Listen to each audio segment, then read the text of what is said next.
Your wipers aren't broken. They're just doing hydrodynamics on your windshield.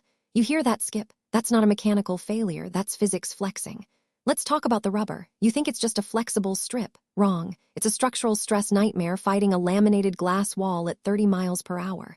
When it pours, water doesn't just sit there. It builds a microscopic cushion. The blade starts to hydroplane. Literally, it's floating on a layer of fluid while your visibility drops to zero. So the wiper skips. Why? Because the pivot geometry is designed to oscillate. If it tried to drag through that water cushion, the rubber would tear itself apart. The skip is a pressure release valve. You want to fix it, you can. But then you introduce thermal latency. The rubber heats up from friction, softens, and loses its edge. Now you're smearing, not wiping. And don't even get me started on the blade angle. It's mounted at a precise yaw. Change that by a degree and you're creating aerodynamic lift. The wiper literally wants to fly off the glass. This wasn't accidental. Since 1972, engineers realized that rigid contact causes chattering. They leaned into the skip. It's a calculated compromise between coverage and durability.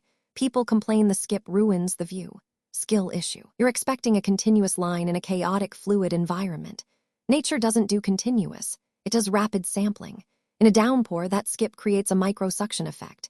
Each retraction pulls a fresh edge forward. It's like the wiper is constantly refreshing its own stamina bar.